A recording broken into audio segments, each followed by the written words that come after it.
Raja Charles III adalah raja yang saat ini sedang duduk di tahta kerajaan United Kingdom. Dalam beberapa minggu yang lalu, Raja Charles ini sedang melakukan tugas kenegaraan menyambut Presiden Prancis Emmanuel Macron beserta rombongannya dalam tugas visitasi negara di Istana Windsor. Nah, ada yang agak menarik dari tampilan Raja Charles pada hari itu. Dilihat dari gambar-gambar yang beredar di publik, itu mata kanannya terlihat merah sekali. Mata merah itu banyak sekali penyebabnya. Mata merah itu bisa karena infeksi, bisa karena benda asing, tumor, atau karena peradangan atau inflamasi. Kalau yang terlihat dari gambaran foto Raja Charles yang matanya merah itu, kesannya sih lesinya itu merahnya diffus, berbatas tegas, kemudian dia flat gitu ya. Nah, jadi kemungkinan besar sih ini adalah suatu subconjunctival hemorrhage atau perdarahan subkonjungtiva atau hipospagma atau bloodshot eye nama lainnya. Apa yang terjadi pada penyakit ini? Jadi bola mata kita itu dilapisi oleh konjungtiva namanya. Dia semacam selaput mukosa yang melapisi bagian anterior atau bagian depan dari bulbus oculi atau bola mata. Nah, konjungtiva ini dia punya pembuluh darah yang memperdarahi jaringan konjungtiva tersebut. Dia disebut conjunctival vessel atau pembuluh darah konjungtiva. Layaknya pembuluh darah seperti pada umumnya, pembuluh darah di konjungtiva ini bisa juga sewaktu-waktu dia pecah. Nah, pecahnya itu apa penyebabnya? Yang paling sering adalah karena trauma. Kalau pada di bagian mata, traumanya itu bisa dalam bentuk digosok atau dikucek-kucek terlalu keras, sehingga membuat dinding pembuluh darah itu jadi pecah. Karena kan gitu kucek-kucek seperti ini ya pasti dia bergerak-gerak, pasti dia bergeser-geser, mungkin bergesekan dengan struktur lain, jadilah dia pecah. Kemudian pecahnya itu bisa karena batu yang terlalu kuat, mengedan, atau bersin yang terlalu kuat. Karena ketiga aksi ini bisa menyebabkan tekanan vena pada tubuh itu meningkat dan pada akhirnya tekanan di conjunctival vesselnya juga meningkat. Karena kan conjunctival vessel ini dia cabang dari arteri ciliari anterior yang merupakan cabang lagi dari arteri oftalmik. Dari arteri oftalmik ini adalah cabang lagi dari arteri karotis interna. Nah, jadi begitulah kira-kira urutannya. Tekanan vena gimana bisa dari mengedan yang kuat, dari batuk yang kuat, dari perut itu kan jadi nekan gitu kan kalau kita batuk. Gitu. Jadi terasa ada tekanannya kan. Nah, jadi teruslah sampai ke pembuluh darah atas, karotis interna, sampailah ke arteri oftalmik, barulah sampai ke conjunctival vessel tadi. Nah, kalau kita batuknya terlalu nafsu kali, terlalu kuat, bersinnya terlalu kuat, tekanannya naik, tekanan vena naik, jadi pecahlah itu pembuluh darah. Namun bisa juga perdarahan subkonjungtiva ini terjadi secara spontan seperti itu aja, nggak ada trigger khususnya yang membuat pembuluh darah itu pecah. Namun ini memang lebih beresiko pada orang-orang yang punya riwayat hipertensi. Kalau udah pecah apa yang terjadi? Dia mau lari kemana itu darahnya? Jadi di bawah konjungtiva itu ada lapisan lain yaitu kapsul tenon, ya kan? Baru semua di bawahnya itu ada episklera, barulah ada sklera, mata kita yang berwarna putih ini. Nah, jadi darah yang di conjunctival vessel itu dia nggak bisa kemana-mana.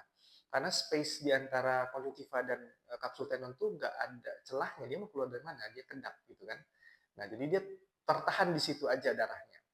Nah, karena di bawahnya itu sklera, ya kan, yang harusnya nampaknya putih, terus ada darah di atas dari episklera dan sklera itu, jadi nampaknya mata kita itu merah sekali. Itulah darah yang keluar dari conjunctival vessel tadi.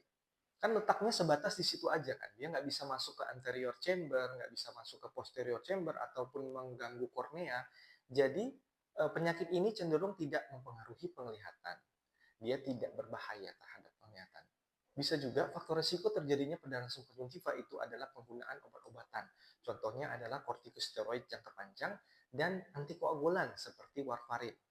Raja Charles ini sedang menjalani pengobatan untuk kanker katanya. Tapi kankernya apa nggak tahu, treatmentnya juga apa kita nggak diinformasikan ke publik oleh pihak kerajaan. Dari pihak kerajaan klaimnya perdarahan subkonjungtiva Raja Charles ini nggak berhubungan dengan terapi kanker yang sedang dijalaninya.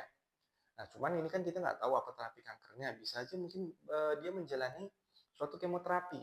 Yang kemoterapi ini menggunakan obat-obatan yang punya side effect ke apa? Efek samping ke pembuluh darah, ke sumsum tulang. Nah, ke bone marrow. Di bone marrow ini terjadi banyak produksi berbagai tipe sel darah, termasuk platelet. Nah, yaitu sejenis sel darah yang punya fungsi dalam koagulasi atau pembekuan darah di tubuh manusia. Nah, kalau dia diproduksinya itu berkurang karena kemoterapi tadi, nah plateletnya ini akan kadarnya makin sedikit, makin menurun, dan kondisi ini kita sebut trombositopenia. Nah, trombositopenia ini bisa menyebabkan seseorang tuh jadi mudah mengalami perdarahan. Nah, berikutnya ada beberapa contoh jurnal-jurnal yang menunjukkan ada perdarahan spontan di suprachoroid, kemudian di retrobulbar, di belakang bola mata, akibat adanya trombositopenia. Perdarahan subkonjungtiva ini juga menjadi lebih mudah terjadi kalau seseorang itu mengalami trombositopenia.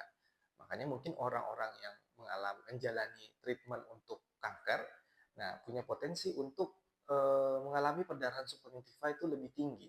Bisa juga mungkin koneksinya itu dari kankernya ke perdarahan subkonjungtiva, tapi bisa juga lah karena ada dia udah usia tua kan, udah usia tua, kemudian mungkin ada hipertensi juga Raja Charles ini, atau mungkin di garuknya atau di kuceknya matanya, kita nggak tahu.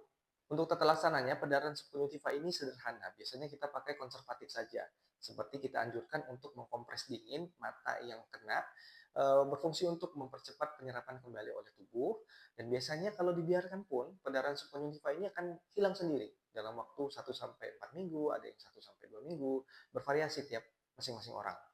Pemberian obat tetes atau obat salep sih biasanya nggak wajib, tapi umumnya dokter mata juga kadang memberikan terapi suportif ini berupa obat tetes diberikan supaya permukaan matanya tetap lembab, tetap nyaman.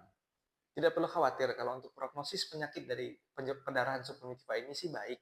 Dia itu walaupun tampaknya mengerikan, menakutkan, tapi dia tidak berbahaya, dia tidak mengganggu penglihatan, tidak berefek jangka panjang.